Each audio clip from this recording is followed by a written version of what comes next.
It's Ask Me Anything here today on Jimmy Rants, so ask me anything you want. That's what we do here on Fridays on Jimmy Rants. Click on that little box down there in the corner. It'll take you straight to IGTV for today's episode.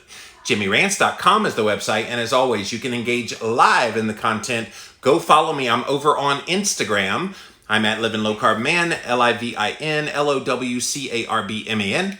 Once you're there, engage live. We are here Monday through Friday faithfully at 11 a.m. Eastern Time. So it's always good to see you here on Jimmy Rants on Instagram Live. We also simulcast over here on my Facebook page where I see my friend Mandy Hale just came in. What's up, Mandy? And Kira, one of my regulars, came in. Thank you guys for being here today. I also see some of my familiar faces over there on YouTube. Thank you all for being here today on Jimmy Rants. If you missed the live, you can watch it on replay over on IGTV right here on Instagram. We also put the replay up over on YouTube. If you type in a keyword Jimmy Rants, you will find the show. And then finally, pop on over to the official website for this show. It is JimmyRants.com. And while you're there, you can see all the past episodes. But we also have a way for you to contribute and help me keep this show on the air. We have both a Patreon link and a PayPal link, and any donation of any amount would be greatly appreciated. Okay, you guys, happy Friday. And on Friday, my regulars know this already, but if you're new to Jimmy Rants, on Friday, I basically open the floor to let you ask me anything. I know a lot of people, they do ask me anything for every episode that they do, and that's cool if they want to just keep, having people ask questions. There's always questions. What's funny about some of those accounts is they end up answering the same questions every single day. So what I like to do Monday through Thursday is do specific targeted topic type of one so that then you can go back and reference it in the past episode, either on IGTV, on YouTube, or on JimmyRants.com. If I've talked about cholesterol, then I've got episodes just about cholesterol that you can find the answers you're looking for. Then on Fridays, if there's any lingering questions, people ask me anything. That's what we do here on Fridays. So it's a format that works pretty well for me, and I like doing it that way as well.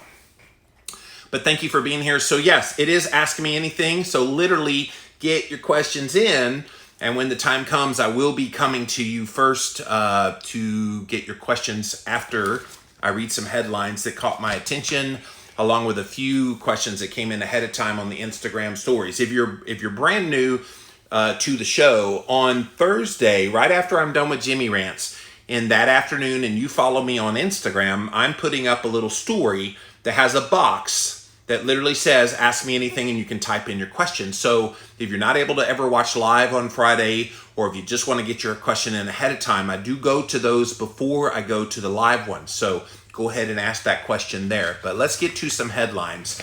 And I have to start with the thing that is all over the media today. And it's Donald and Melania Trump have tested positive for COVID-19. And of course, this story got out there. I wake up early in the morning, and so one of the first things I saw when I woke up on the newswire was this story. Around 1 a.m., they made the announcement that they had contracted COVID-19. And of course, the usual things that follow these kind of events with political figures, government figures, has happened. The ugliness and depravity of humankind has come out in full force. And I wrote a post about this today, so if you haven't read my post about it all across social media, go read it, because I feel like we have lost a bit of ourselves when we start wishing someone gets seriously ill and when we wish someone to die. And to me, humanity is above all of these little petty differences we have with one another. Okay, great. You have a different set of philosophies about life. You have a different set of views that guide you from another person. Just because you think and act differently than someone else does not make them right, and does not make you right and them wrong. We just need to honor the differences that we have. And of course, this is not new. I had a lot of people that said, well, the current occupant of the White House is the reason why people act this way. I'm like, are you kidding me?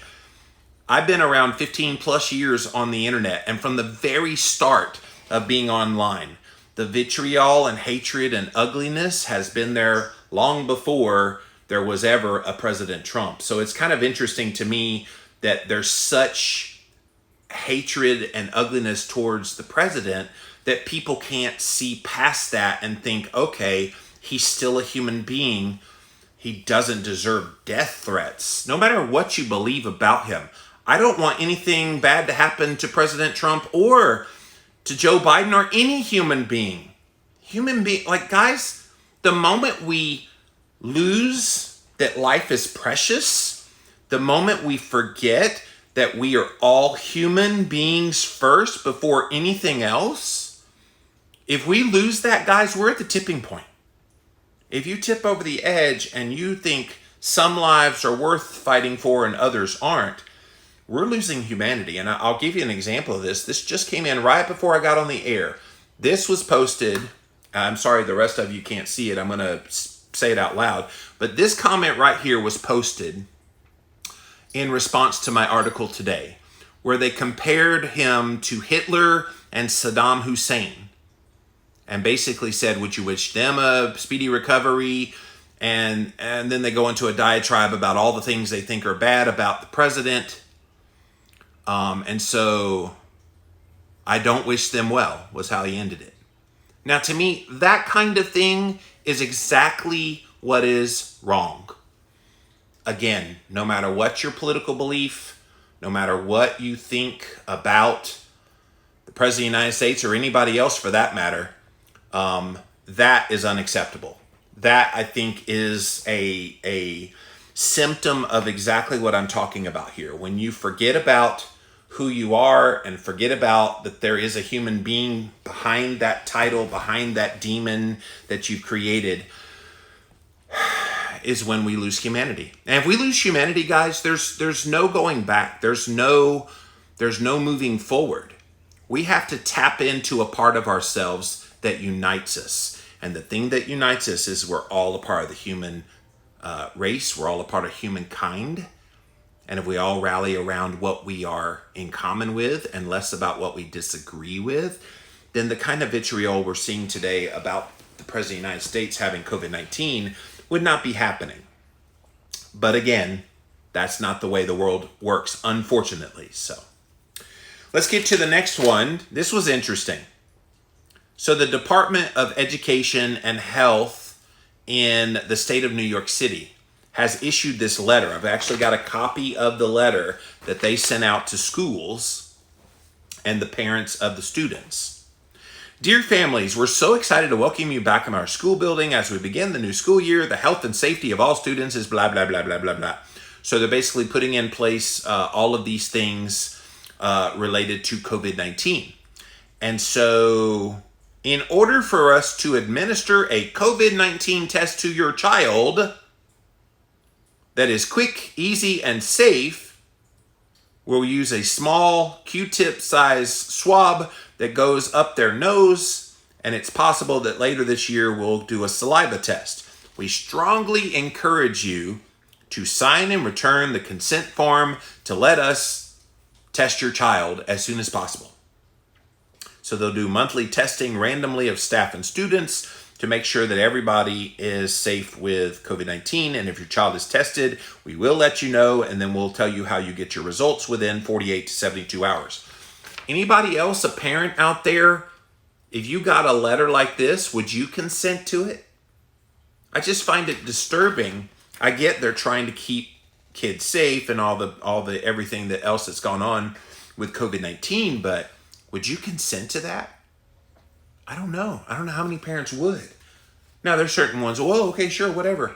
But you're going to like put your kid through that? Like, I think about a kindergartner having a swab rammed up their nose.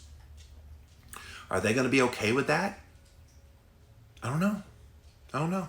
It's just one of those things that I think about the ramifications from, again, on a human level related to the last story.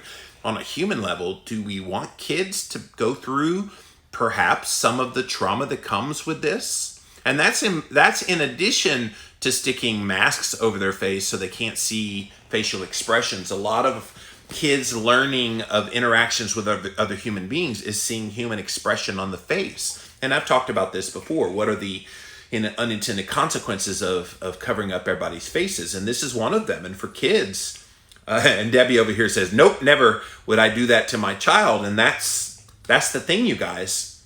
They're putting these kids through this. And through all of the everything with coronavirus, I worry about what all of this is doing to the next generation, to all those kids. Think about the high school students that never got to have their graduation, maybe didn't have a prom. Like, these are rites of passages into society, becoming an adult. And then the young kids that don't know what's going on, that they just know they're forced to put on a mask and stay away from their friends, and they're getting lonely and isolated from their friends because they can't touch them and hug them and all the things anymore. Despite the fact that kids have a 99.9997% chance of surviving this thing, it's sad to watch what is happening to our society. All under the guise of protecting your public health. Somebody forgot that mental health is just as much a part of protecting public health as anything. Yeah. All right, so let's get to a funny one. Subway bread has now been classified as not bread, according to Ireland's Supreme Court. They ruled that bread sold by the fast food chain Subway contains way too much sugar for it to ever be legally defined as bread. Isn't that funny? So the ruling came because there was a tax dispute brought by a Irish Subway franchisee who argued that some of the takeaways were not liable for value-added tax. A panel of judges rejected it, ruling that the bread sold by Subway has too much sugar, that it can no longer be categorized as the staple food, which is not taxed. So because it's not bread, it's taxable. But if it was bread, it would not be taxable. There is no dispute that the bread supplied by Subway in its heated sandwiches has a sugar content 10% the weight of the flour in the dough. And bread is defined as cannot exceed 2%. The law makes a distinction between bread as a staple food and other baked goods, which are confectionery or fancy baked goods. So apparently the Subway roll, and I've had Subway sandwiches many times over the years, and they've always been, sweet, but not overly so. But I guess it's sweet enough to no longer be considered bread. So isn't that interesting? So when you go into a Subway shop, you say, okay, I would like to get a cold cut combo on my cake, my whole wheat cake. I just found that headline hilarious. Subway bread isn't bread. So if you've had a Subway sandwich, you've eaten cake with a bunch of cold cuts, cheese and mustard. Hold the onions because it makes your breath stink. All right, next thing. New limits are urged on Americans' sugar consumption amid rising obesity concerns. So we know all year long that the Dietary Guidelines Advisory Committee has been working on the new dietary guidelines for 2020. And in those guidelines, they're going to set forth new recommendations about how we should eat. Well, one of the things that they're changing is that Americans should get no more than 6% of their daily calories from added sugar, a federal committee recommends, down from the current 10%. Well, that's not even total sugar intake. This is added sugar. In other words, all the things that are not natural in the food you eat. They're not even addressing the natural sugars that would be in lots of fruits. They're not addressing that at all. They're saying on top of that, so any junk food, you want junk food, candy, to make up even 6% of your diet? That seems kind of high.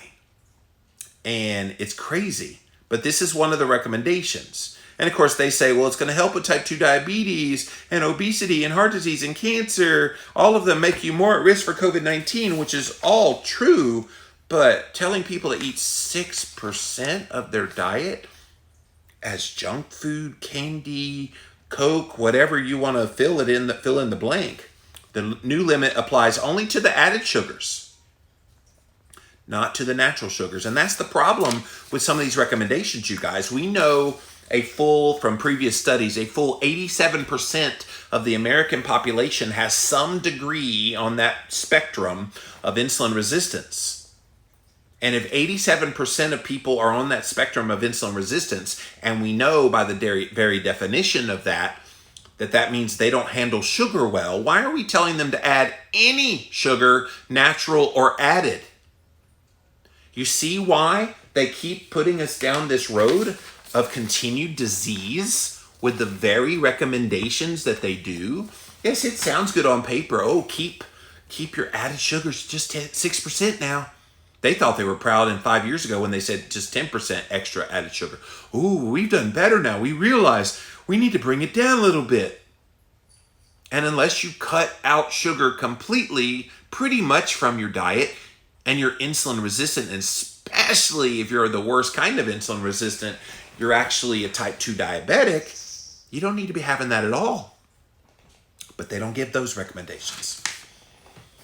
The creepy crawliness towards a low-carb ketogenic diet with the dietary guidelines, the creepy crawliness at this rate, we won't reach it until 2070. And by then, most of us will be either gone or very old. What will I be in 2070? 99. I'll be 98, 99. Well, back here with another episode of Jimmy Rants. Let me catch my breath. I got a drinking problem. I don't know a drinking problem.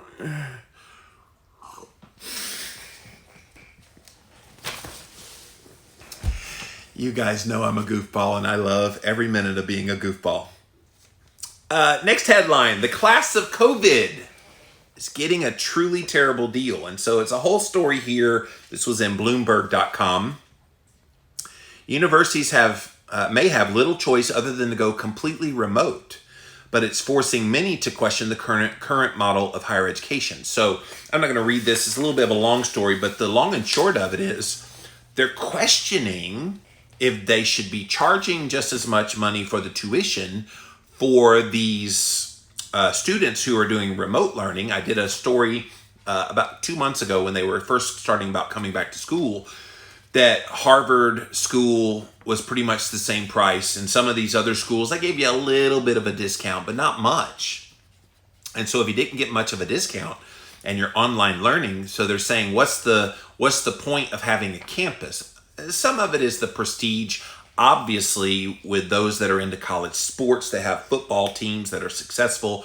That's a part of it. And of course, it's also the culture of everybody being together and the fraternities and sororities and all that part of college life. And plus, getting the heck away from your parents. That was my favorite part of going to college, was just getting the heck away from my abuser. But they're starting to question the business model of colleges, and that COVID-19 may be a turning point in how people are educated. Because if they can do it remotely and do it successfully remotely, does that lead to a different business model for how they educate?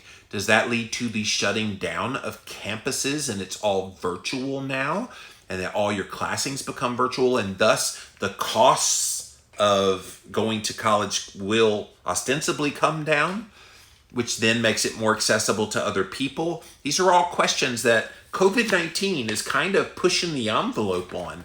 It's going to be something interesting to watch in the coming years to see how kids are educated. So if you've got a elementary or middle school kid, maybe by the time they become college aged, we might be seeing that online learning is a lot more normal than it is today. Now, there's a few places online that were online before, but this is going to really kind of ramp up some of those efforts. So something to watch.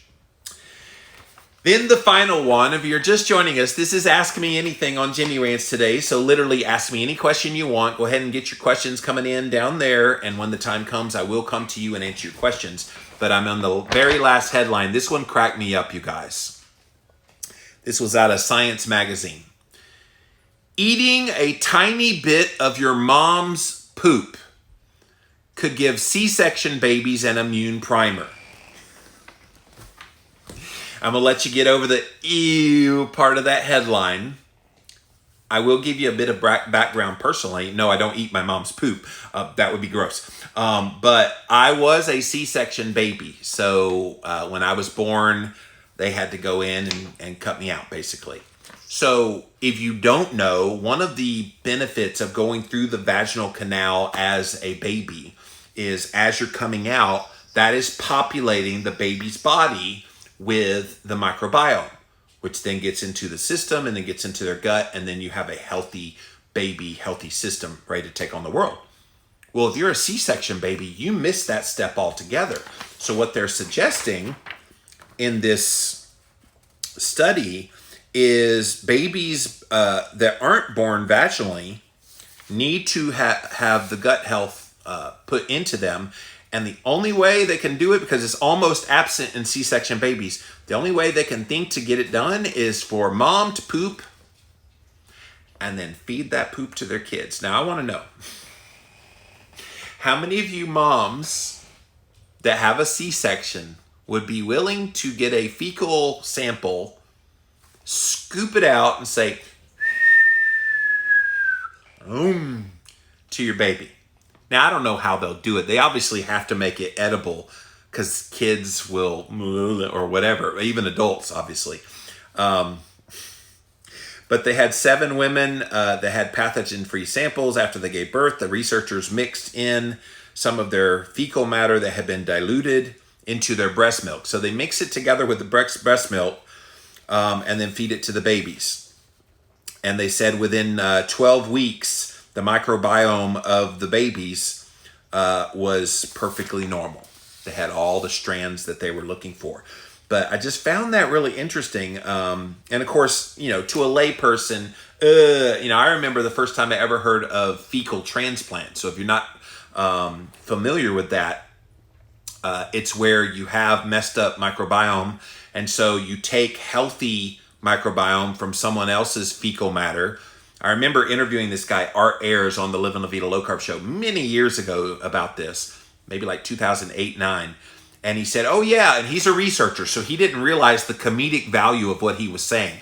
He's like, oh yeah, you just take the fecal matter and you throw it in a blender and mix in some water and this, and I'm just like laughing my head off. And he's like, oh, well, I never stopped to think about the comedic value of that, but yes, ha ha ha. He was very formal anyway. Sometimes I have to loosen people up on my show, but I am the lay person who does keep it real, and eating poop or having poop squirted up your butt as a fecal transplant is kind of funny. So, but it does work, and it's very interesting. So fecal matter, you guys, pretty interesting. Alrighty, it is your time, you guys, to give me your questions. So please, this is Ask Me Anything. Ask me anything. Get your questions in down there. When the time comes, I will come to you, but I did have a few come in ahead of time, so let's get to those first. This was an interesting one. Would you ever attend a peaceful protest against the COVID restrictions? I mean, I'm not one of these people that's, rah, go protest. I just live my life. I suppose if it got to the point where what's happening in Victoria, Australia, was happening here in America, they have them locked down in their homes 23 hours a day. And 1 hour they're allowed to get out, but they have to wear a mask when they're outside and walking around just to get the breath of fresh air, which I don't know how you get a breath of fresh air wearing a mask on your face. But anyway, and exercise and whatever else you need to do when you're out and about. If that was going on, I probably would be a part of the dissident crowd that would protest that. Now, I wouldn't be, belligerent or anything, but it would be definitely a peaceful protest. I'm lucky here in Spartanburg, South Carolina, other than a few businesses that have been like Costco. I went to Costco the other day. They wouldn't even let me in. Then I went to customer service and I'm like, okay, well, what can I do? I'm a member here, but I can't shop. I really don't want to wear a mask, And they're like, well, we do have this service that you can have it delivered to you, kind of like DoorDash. And so I looked up the service. It's like $5. And I can shop on an app and get my stuff delivered right to my door. So there are options available to get around. So pretty much my life hasn't changed a whole lot here. But if it did get bad, Absolutely, I would be a part of a peaceful demonstration because I think some of the measures that have been put into place in various places has been an overreach. But thank you for that question. Next one, keto to carnivore blood work still shows that I have high inflammation and high A1C. So it's a little bit ambiguous what was written here. So I don't know what high means. Okay. I don't know what inflammatory markers were run. I don't know what the actual numbers are. And then finally, I don't know how long you've been eating this way. All of those things are relevant. But in general, you got to give your body time to heal. And you've got to take into account that it's not always just your diet that's impacting those numbers. So if you have high inflammation levels, do you have an autoimmune condition? Do you have something else exacerbating perhaps the inflammatory pathways? And plus, if you just started eating carnivore a couple weeks ago, guess what? Your inflammation markers ain't gonna come down. But if you've been doing it for a year, your inflammation should have come down. If you've been doing carnivore consistently and sticking with maybe just meat and salt, perhaps that's sometimes the error that people make. I eat carnivore. I had 2 ribeyes for breakfast just about an hour and a half, 2 hours ago. And then I had, or I'm going to have 8 of my backyard chicken eggs cooked in grass-fed butter. Now, other than the butter, that's totally animal-based foods that are dairy-free. So maybe remove the dairy, maybe just stick with meat and water for a period of time and see how that does. But I mean, don't fret about it. If you've only had one measurement of inflammation and one measurement of A1C since you've gone carnivore, give it some more time. I think sometimes we put all of our eggs in the basket of one particular reading, and we think that that's the way it always is at all times. Even right after you get that blood work done that day, if you tested 3 hours later, it would be different. So don't put your eggs in the basket. Pay attention to how you feel. Realize that you're doing good things for your body and not bad things. But thank you for that question. Oh, this is a funny one. And this is a guy friend of mine. How'd you get to be so sweet without sugar? I try to have a demeanor that is one of kindness, love, and compassion for other people. I hope that shines through loud and clear.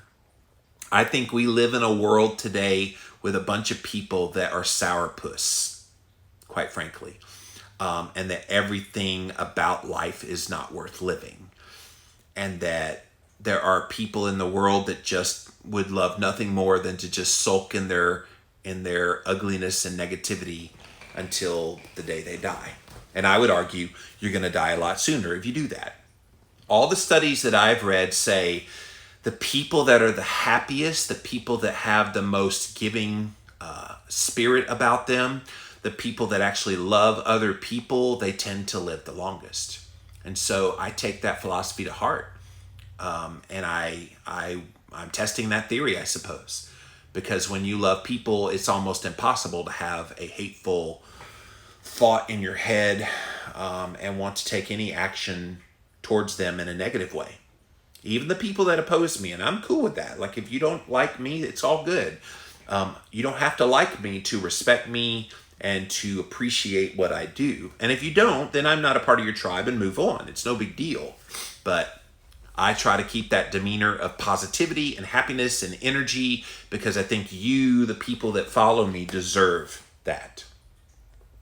All right, and the last one, how do you keep the momentum going for creating content? It's hard to start and keep on. Yeah, people ask me this all the time because I'm a heavy content provider. If you follow my work, you know that I do Monday through Friday, 11 a.m. Eastern Time. I do this live show called Jimmy Rants. I also do 3 podcasts a week on Tuesday, Wednesday, Thursday, Living La Vida Low Carb Show and Real Talk. And so I'm constantly interviewing people. I'm doing daily posts all across social media and sometimes meaningful posts that I put time and effort into. And people are like, how do you keep coming up with all these guests, all these ideas? And all I can tell you is I live and breathe this work. And I'm constantly looking to hone my craft. And I keep my ear to the ground. Like I'm paying attention to what people are talking about, what people are saying, and then I put my own Jimmy spin on it. In fact, that's what has helped me with like all these books I've written. Like I didn't just like say, oh, I want to write a book. It's been oozing in my head for years before these books come out. And that's just the way my brain works. And so you should see, you guys, the amount of content I put out is voluminous, but you should see the stuff I don't write about, that I don't do a Jimmy Rants about, I don't interview about. It's so much. Like, I don't have a want for topics to talk about. I have plenty of that. Parsing down what matters the most is my problem. And so it's a good problem to have, but I keep the momentum going because I have a passion for it still. And I always have something to say about issues that I'm passionate about. And that would be my encouragement to anyone else trying to do content. If it doesn't have you jazzed, let it go. If it's something that you're passionate about and you have lots to say about, run with it. And if that means you run with it in multiple ways and maybe several different times, then go for it. Like, I've been talking a lot about the childhood trauma stuff this year. I've had many guests on my podcast talking about it, and I've got another one coming up next week. Carmen Hunter on Thursday on Real Talk will be talking about some of this, and I talk about it in my content. That's an example of something that I have stuff to say about, and there's different angles of it. You don't necessarily have to shoot your wad all in one post, all in one podcast, all in one video. So that's my secret. Just stick with what's passionate for you and then do those things. But thank you for your question. And now we are all out of the questions that came in ahead of time. So be sure, I'm coming to you guys now. So first on Instagram, then over to Facebook, finally over to YouTube. Get me your questions. This is Ask Me Anything here today on Jimmy Rants. JimmyRants.com is a website. Let's see what you have to say. A.K. Shaw says, it's so wrong saying anything bad about anyone. We can see the heart of people. Glad it's not everyone doing it. Yeah, and the problem is the people who are doing it, that's hearkening back to what I talked about with the president getting COVID-19 and now all these people wishing him dead. It's disgusting what's happening. But not everybody's doing it. The problem is it's the perception of it. Because if you go on Twitter today, and I recommend you don't go on Twitter today, and Facebook is just as bad. Instagram, I hadn't seen it quite as bad. I'm sure they're bad on YouTube as well. But Facebook, oh my gosh. Like, it's just a hellhole today with all the ugliness that's out there. And it may seem like everybody's saying this. It's not everybody. I would say you're looking at a percentage of the population. Plus, of course, because of who it is and because we're so close to an election, there's going to be that element in this as well. If this was a non-election year, it might not be the same. But emotions are riding high. People's energies are all focused on what they want to see accomplished. And unfortunately, that means they're going to say some vile things that probably they're going to regret later. Joshua says they could do a vaginal swab right after delivery. That's interesting too. Yeah, if the baby doesn't go through the vaginal canal to get all the microbiome, that's true. You could do a swab and then rub all over the baby. That's true. That's true.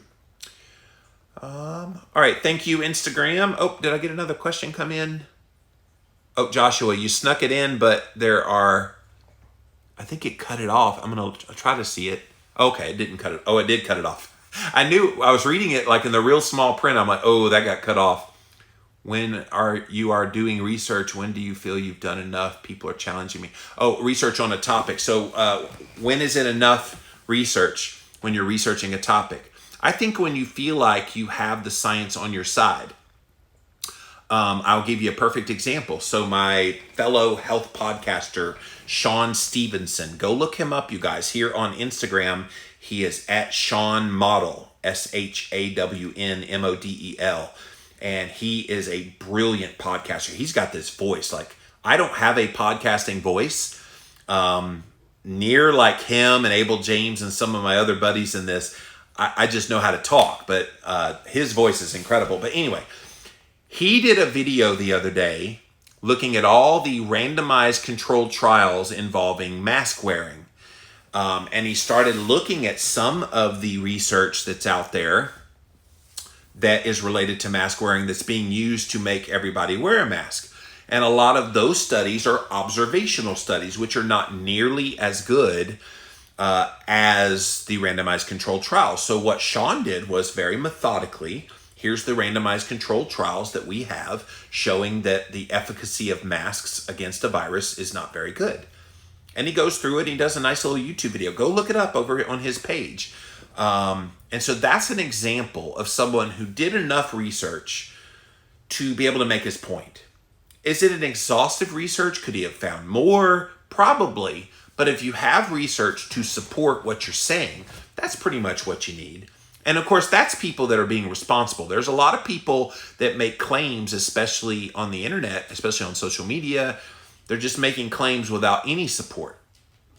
Anytime somebody makes a claim, you've got to ask them, okay, where did you get that from? And then if they say, well, I just heard it, that's not good enough. So make sure you can back up the things that you say. That would be my answer to your question. All right, thank you, Instagram. We're going to pop over here now to my Facebook channel. What is up, Facebook? Welcome to Ask Me Anything. Mandy says, oh my gosh, people are so ugly, talking about the ugly comments being made about the president. I dislike people, but I still respect them. Yeah, I mean, I was reading comment after comment after comment after comment this morning, and it was breaking my heart because I don't think any other human being should ever be talked to and talked about in the way that I was reading. And I mean, this is like people that wished him dead. And I'm going, okay, disagreement with somebody is one thing, but disagreement to the level that you would want to take their life, take away their humanity, that crosses the line. Crosses the line. There are some people, politically and otherwise, that I have vehemently disagreed with over the years, but never in my life would I ever want them dead. Like, you have to be a really special kind of stupid and a special kind of monster, as I said in my post today, to want some other human life to be dead. Not me. All life is precious and should be honored and respected and loved. That is what unites us. You know, I know there's a lot of division in 2020 about a lot of things, but the one thing that unites every single one of us is our humanity. And if we get back to humanity and loving and respecting and honoring one another for our humanity, we could turn this around. The problem is that Pandora's box is wide open right now, and people are walking through it very proudly, wishing death upon the president. It's disgusting. So yes, respect them, but not necessarily like them. I'm with you, Mandy. Norma says, what is your opinion on reverse dieting? So my friends Robert and Crystal Sykes talk about reverse dieting a lot. It's where you slowly, incrementally raise your calories. And so it's obviously with the purposes of building up muscle and stuff like that. So I think it's a good concept. The incrementalism of it, I think, is more helpful because if you go from a 1,600 calorie diet, you're trying to get to 2,100, you don't want to go straight to 2,100 or you will gain fat. But if you go 1,600 and then the next week 1,650, and then the next week 1,700, and then the next week 1,750, and you do this incremental, then by the time you get to 2,100, your body has adapted to it. So I think it's a great idea if the purposes of it is to get you back to an adequate calorie, either for the muscle building purposes or otherwise. And so I like it. I think it's a good idea. Plus, it just makes sure you get the adequate calories. That's important.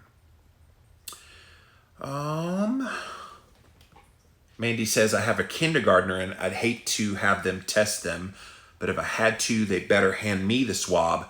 I've seen how brutal those technicians get. Yeah, I've seen them where they just shove them way up there and they don't care who you are. And of course, you're going to cry a little bit. And I've been told it burns and yeah, it's brutal. I don't think they should do it without the parent present, honestly. I know they tell the parent, oh, we swabbed your kid, but they don't have you there, and that's a problem. Mandy says, with the Subway story, that's not even mentioning the honey oat. Yeah, honey oat probably has a lot more than 10% sugar. If just the plain bread, think about Subway's rolls, they now have said is not bread because it has 10% of its content as sugar. So they don't call it bread anymore. But then, yeah, I mean, you make a good point. The honey flavor and the other sweet ones, those probably have 25% sugar.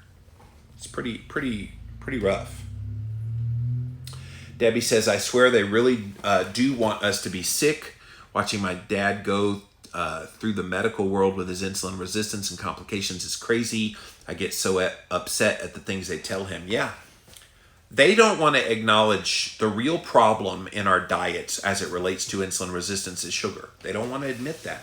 And I don't know if it's influence of big food companies. I don't know what would stop them from wanting to get that under control. But that's from the news story I mentioned earlier about 6% of your calories should come, no more than 6% from added sugars in the dietary guidelines. That's what they're going to recommend. And I'm thinking 6% of added sugars? That's not even counting the natural sugars. That's a lot of sugar in the diet. Why not 0? No more than 0% of added sugars. Now, yeah, every once in a while you'll have some added sugars, but it's no big deal. Every once in a while. The problem is when you give people permission that 6% of their calories coming from added sugar. Let's do the math. Let's say you eat a 2,000 calorie diet. Okay? 6% of 2,000 calories. 6 times 2 is 12. That's 120 calories worth of sugar. Added sugar, not just total sugar. Added on top of anything else. So 6%, 120 calories. 120 divided by 4, which is the number of calories per gram of carbohydrate. 120 divided by 4 is 30 grams of added sugar. Well, we need 30 grams of added sugar in our bodies for. And again, I'm going to remind you, that's on top of the natural sugars in the food you eat. That's also on top of the total number of carbohydrates from starches and grains and all these other things that turn to sugar in the body. So what they're doing is they're saying, okay, we're going to take this little scoop of water out of the ocean. That's the 6% added sugars. We're not eating those anymore, but now you still have a whole lot of contamination to your blood sugar from the carbs you're eating, from the natural sugars you're eating. It's just not going to do any good. And then people are going to go, well, wait a minute. I cut down my intake of added sugars to just 6%. Why am I still struggling in my weight and my blood sugar and all the rest? And it's no question why. It makes sense.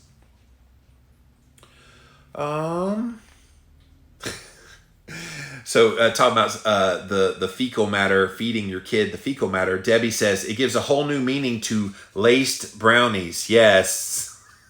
I knew somebody was going to take that and make a joke out of it. Pam says, so after being keto for 2 years, would you suggest switching it up to strict carnivore to get the remaining 30 pounds off, or is carnivore mainly for health marker improvement?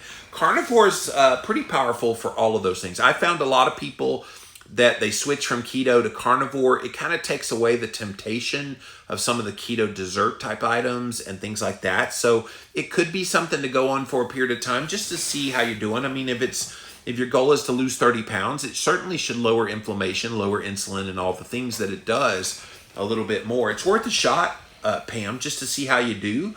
And of course, you still get to eat delicious food. So it's not like you're going to a much more, yes, it's restrictive, more restrictive than keto, but it's not like it's less desirable on the tongue. So I'd say give it a go. You might be surprised. And I would also say if you're going to try that, try it with meat and water just to really give it a go. Don't do a confounding variable of dairy, even though you might handle dairy well. Don't add in like bulletproof coffee and all this kind of stuff. Just meat and water, maybe some eggs, but meat and water and eggs. See how you do. You might be surprised how well it works.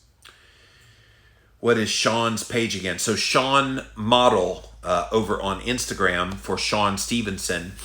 His podcast is called the Model Health Podcast. If you go on YouTube, he actually has a YouTube channel, Model Health Show. But you put in Sean Stevenson, Model Health, you'll find him over on YouTube. He also has a podcast, really excellent podcast. All right, thank you, Facebook. Now let's pop over here now to my YouTube channel. I'm going to move you to the side a little bit, Instagram, so I can see YouTube. What's up, YouTube? Hope you guys are doing well today. Thanks for being here today on Ask Me Anything. Craig says, no question, but I need your reaction to the new Weight Watchers commercial where the woman is so excited that potatoes and a whole wheat pasta are 0 points on her newly customized plan. I think you know my reaction, Craig. I think Weight Watchers is a dying breed, and they know it. All they have left. I remember when Oprah Winfrey became a part of their, investment people, and she came on board as a spokeswoman. The very first commercial they cut with Oprah Winfrey was where she was talking about holding bread and go, "I love bread." And of course, all the keto people said, "Yeah, we know."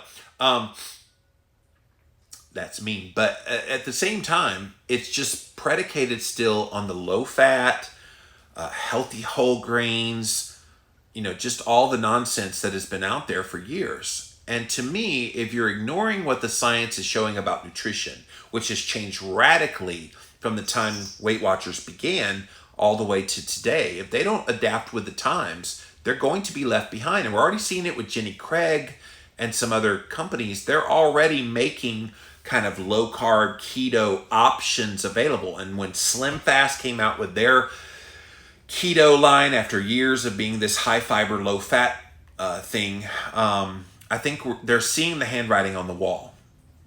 So that doesn't surprise me that they're just going down swinging, but that's the thing, they're going down. And I don't think there's anything that will stop them from going down unless they wisen up and give people some options. But thank you for that question, Craig. Johanna likes my 99-year-old Jimmy. Hey y'all, we're back here. This episode 1947, and I hope I stay alive long enough to reach 2,000 episodes. Oh. Hey, if I live to 99, you guys can laugh at me all you want. But that was fun. Harpsy says, on the good side, I have also heard many who respect life as you do. Yes, they do. You have to. If those of us who respect life don't stand up for life, we're not going to have a life left. That's true. Christy says, do you think it's better to slowly cut out carbs for someone switching from the SAD diet or quitting cold turkey? That is a great question, Christy. And of course, I'll give you my own example. When I switched over from eating a junk food, crappy garbage type of diet in 2003, and then starting January 1st, 2004 on the Atkins diet, I later counted the carbs. I was eating about 1,600 grams of carbs a day, mostly from the Coca-Cola that I was drinking, 16 cans of those a day, and then the junk food and all the rest. And then started Atkins on 20 total grams of carbohydrate. I'm not going to lie, that was tough. That was a pill to have to go through that. But to me, I think, okay, if you had that much of a disparity, it's probably good to just go right down to 20. Deal with that pain for a few days, and then you're beyond it. But give that person the expectation and the knowledge that they're going to go through some pain with that. Now, if you're somebody who's a little more normal in your eating and only had like maybe 200, 250 grams of carbs, and then you try to go to keto, all right, maybe you start at your baseline of what your diet was and come down, but not all the way down yet. Maybe you start, if you're 250 grams of carbs, start at 150 grams of carbs. And then give that a go for like a couple weeks, then bring that down to 100 grams carbs for a couple weeks. And then a couple weeks later, bring that down to 50 grams carbs. And all the while paying attention to how you feel and everything. I think over time you would see that would be good. So I guess it depends on your starting point. if you were over 1,000 grams of carbohydrate like I was, probably a good idea just to go cold turkey, because there's no way you're going to incrementally go down from that and get to where you need to get soon enough. So I hope that answers your question, and thank you for that question. And thank you, Facebook. We're going to come back over here now to my Instagram page. I saw a couple more questions come in. Looks like my friend Rachel has a question. My friend was prescribed an antibiotic for getting stitches on his arm. He doesn't want to take them. There is no infection. It's just a mandatory prevention. I thought antibiotics aren't preventative. Well, they give antibiotics, Rachel, like Tic Tacs. And I don't blame your friend, by the way. Very smart friend. You have smart friends in your life, Rachel, for not taking it with no obvious infection. And of course, doctors are like, well, you should take it anyway. It's just a precaution. And I'm going, okay, but do you know it's killing everything in my gut, right? The times that I have had to take an antibiotic, which since I've been low carb over the past 15 years, I've had to do 2 rounds of an antibiotic. Once when I had my teeth done. Remember the other day I told you I went to the holistic dentist and I had all the root canals cleaned up and all the mercury put out. I had to go on an antibiotic for that. And then the other time was I had a urinary tract infection and I had to go on an antibiotic for that. Those are the 2 times. And both times I took great pains in between taking the antibiotic with repopulating with a probiotic. And then, of course, at the end of it, really, really kind of ramping up the probiotic there for a period of time just to make sure I could repopulate. It's a tough thing because it does pretty much eradicate all of your gut health. When you take those antibiotics, that's what it does. It kills the bad bugs, but it also kills the good bugs. And so they are lifesavers for people that do have the need for them, but I think they're way overprescribed. Keto Court says, what would be your top 5 budget carnivore meals trying to help someone on very low income? Well, at the very top of the list is just eggs. I have backyard chicken, so I have quality eggs, but even the cheaper eggs you buy in the store, that's the cheapest thing that you can eat on a carnivore diet. Pretty darn easy as far as a meal goes. And you say carnivore meals. I'm going to go with carnivore foods because, I mean, you can't really create a meal too much from just animal-based foods except for the meat itself. So that would be number 1 as far as budget goes. I would also say pork rinds are probably relatively inexpensive, and it gives people that crunch that they desire. So that would be on the list as well. So eggs and pork rinds, and you can mix and match any of these things together to make a meal if you wanted to. Obviously, if we're leaving dairy out of the situation, it becomes increasingly harder without just going to some meats. So I would say try to get the best meat that you can for the price. Usually sirloin steak is not real expensive. You could get one of those or a chuck steak or something like that.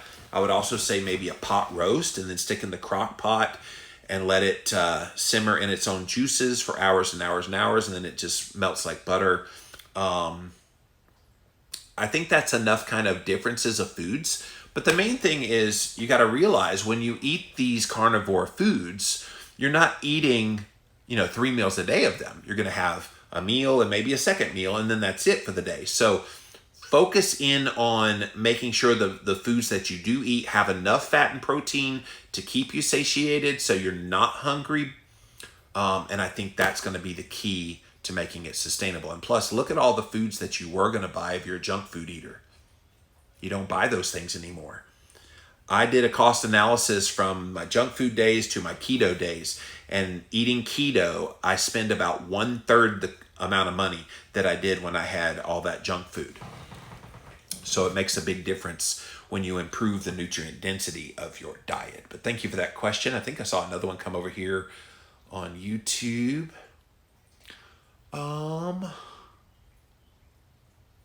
Do you have a preference for prebiotic? So prebiotic or probiotic? So prebiotic, no, I don't, to answer all of those questions. So a prebiotic is a fiber that would go in to feed the gut microbiome. Probiotic is actually the microbiome itself that you would take ingested. I like a variety of things. I don't have a particular name brand that I'm married to on any of that. I just say try to get a good strand If you go to, say, Vitamin Shop or one of those kind of places, make sure it's in the refrigerated section. If you're getting a probiotic, prebiotic tends to be like a fiber, and they usually can come in a pill. I know inulin is a popular prebiotic fiber that is used as a sweetener in a lot of things. There was a company called, I think they're still around, Choco Perfection, and the fiber that's in there is inulin and oligofructose, some really good kind of fibrous sweetener. That's how they sweetened the chocolate. So it was a chocolate bar. Go look them up, Choco Perfection. They were, fun fact about Jimmy Moore, they were my very first sponsor ever. So when I had my blog, the Living La Vida Low Carb blog, didn't even have a podcast yet, they approached me and they said, hey, we love what you're doing with Living La Vida Low Carb. How much would it cost to do a sponsorship? And I was like, oh no, I just started. Like, it was 6 months later. And I said, and they're like, we want to buy a sponsorship for a whole year. And I was like, whole year? And I was like, how about $200? And they were like, okay. Like, they didn't hesitate. I went, oh crap, I didn't ask for enough money. So then the year was up, and she came back to me and she said, hey, that was an incredible year of sales. Thank you so much for promoting. I want to do it again for another year. And I was thinking, okay, she's real exuberant. Maybe it did really well. Like, I was still learning kind of business acumen at that point. And I'm going, okay. And she said very outright, she said, charge me a lot more than $200. I went, ooh. So she did well. Ooh. So I thought about it for about 15 minutes, and I wrote her back and I said, I don't know, how about $2,000? And she came back within seconds and said, yep, I'll do that. I went, oh, I should have asked for more. But that was where I started learning to negotiate with people, and so now I've got it down to a pretty good science. I do a lot of business consulting with people all the time because they're like, how do you get sponsors? How do you negotiate? I got all the skills now, you guys, to do that. So if you're someone who is trying to get in that and trying to learn some of that, please reach out to me. I'd be happy to talk to you about how you can do that as well. All right. What do I think about kefir? Eat it. That's what I think about it. Been doing Wim Hof guided breathing once a day for the past week. Also cold showers. Do you have any breathing tips to help me fall asleep faster that I can do right before bed? Well, I mean, I wouldn't even like focus on the breathing per se. I think more than anything is set the room to have it be ready for you to sleep. I think people sleep too hot. I have my air conditioner on. I've talked about this before. 65 degrees when I go to bed. I have fans blowing. I've got an overhead fan and a fan under the air conditioner blowing the cold air towards me, and a fan to the side. And you're thinking, okay, it's getting colder outside. Do you really want that? You want to be cool when you're sleeping because that does help you sleep deeper. You want it to be as dark as possible. So getting blackout curtains and making sure that it's as dark as possible. Some people do pretty good with like a sound machine, but don't worry about falling asleep fast. Just fall asleep gently. To do all the things. Take magnesium 1 hour before bedtime. That helps you sleep. You're doing all the right things with Wim Hof and the cold showers. So just keep all those things up, and it will pay dividends over time. Don't rush the process. Whoa, that's a long question, Michael. If you will private message me that's a really long question. I'm out of time here on Jimmy Rant. So send me that through a message, and I'll be happy to answer that question for you. But guys, that's it. All the time we have today for this episode of Jimmy Rant's Ask Me Anything. Thank you for your participation today. And thank you for being here today. That's it for this episode of Jimmy Rants. JimmyRants.com is the website. Go follow me on here on Instagram. That is where the fun begins, at Living Low Carb Man, LIVINLOWCARBMAN. Once you're there, engage live in the content. We also go live over here over on Facebook as well as YouTube. Michael, if you will reach out to me through my Instagram page, that's what I check the most. And so go follow me over there at Living Low Carb Man. and then send me a DM, and I'll be happy to respond to you there. So thank you again for your question. If you missed the live, you can watch it on replay right here on IGTV, so check it out there. We also put the past episodes up over on YouTube. Type in a keyword, Jimmy Rants, you will find the show. And then finally, go to the official website for this show. It is jimmyrants.com. While you're there, you can see all the past episodes, but you can also show your support for my work here on Jimmy Rants. I really appreciate all of you guys that support me financially. So that's PayPal as well as the Patreon link. And all of those links, you guys, are at jimmyrants.com. Okay, you guys, have a wonderful weekend, and we will see you back again here Monday at 11 a.m. here on Jimmy Rants. Bye.